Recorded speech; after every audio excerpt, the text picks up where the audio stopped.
Guys, we all sweat. Some of us more than others. That's where Carpe comes in. Carpe is a very different kind of antiperspirant. It's the #1 dermatologist recommended sweat care brand with a full suite of scientifically developed products designed for your entire body. If you have sweaty palms, Carpe has got you covered.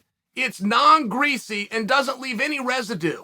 Their underarm sticks come in 2 scents, cypress and bergamot. You're going to like the way you smell with these. If you need help controlling sweat, look no further. Carpe has got you covered. There's a 100% money-back guarantee. You're going to love it and you got nothing to risk.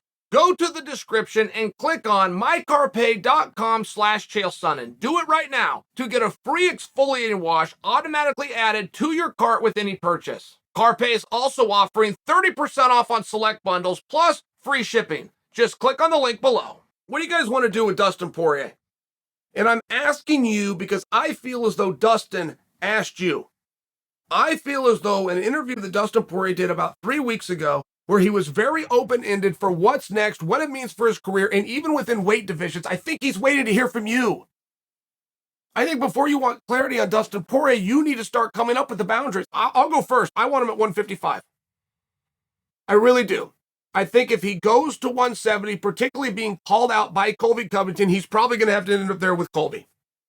I think to take a 45-pounder, which is Dustin Poirier, move him to 55, see him reach the highest ranks, and then take him from 55, move him to 70, and put him with the baddest dude in the world, not named Kamaru Usman, I just think it's a lot to ask. Now, if you're going to ask that of somebody, you found the right guy, because he'll go ahead and do it. I just don't like it. I don't. And I also don't think Dustin's best days are behind him. I think he's a little bit clouded right now. It's very tough to have a crystal ball and see the future.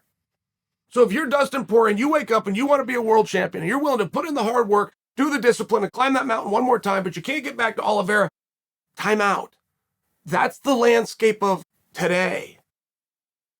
Outside of Nurmagomedov, they played musical chairs with that championship from the beginning of that championship. All the way back to BJ Penn time, it was pretty quick turnover. 55 is just so hard, it's so competitive. It's just as hard, it's just as competitive. I'm not dismissing Charles Oliveira, I'm speaking to history. Is it more likely that Oliveira keeps that belt for 6 defenses or that somewhere in the next 2 years somebody knocks him off? That's all I'm asking. Nothing rude to Oliveira. But in all fairness, Poirier is judging his career by today's landscape. And it changes so quickly. It could change on May 7th. When Justin Gaethje, who Poirier beat, fights Oliveira, might grab the strap. What does Islam do? I'm just saying there's a lot of moving parts.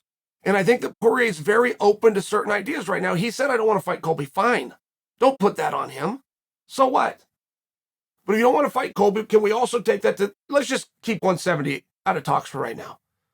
If you're going to go to 70 to fight Diaz or to fight anybody else, then the Colby talk comes back in. That whole thing's not fair. Let's put him in a box. Let's get Poirier back to 55. Okay? So at 55, who do you want to see him fight? And I think there's a lot of meaningful things. It appears that Poirier himself is going hardest after Nate Diaz right now. Now, if those two are going to fight, now we're changing the conversation that we just did away with, because now you're going to send him back up to 170 because that's where Diaz lives. So that's why I'm saying before we pin anything down for Poirier, before we get behind him and back him up and start steering him in a certain direction, we've got to have a little bit of clarity, such as the weight class, and that's where it gets a little bit of confusing. I want to see him at 55. I think he's a 55-pounder. I also think he's a title threat right now. To get a path back to that belt does involve some movement at the top, but history says that's going to happen sooner rather than later. So that's what I'm suggesting. However, I'm speaking over myself here because I do like the idea of Poirier versus Diaz. And there's no reason Diaz pulls down to 55. Go do that fight at 170. I understand. So we're saying a couple of things, but I think bigger, I just want to draw to your guys' attention that Poirier is waiting to hear from you. He teed you guys up. Some of you misinterpreted an interview that he did. He passed the question back to you all.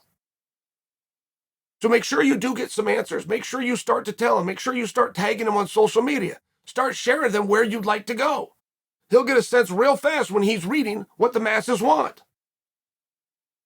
What I want is for Dustin to understand that if he sits down right now at the drawing board and he looks at where he's at and what the rankings are and who he's already facing, how he's going to get back to a world title fight, yes, he's going to find a very hard path that could demotivate him. I just want to remind the great Dustin Poirier, things change quickly in this sport, but moreover within this division.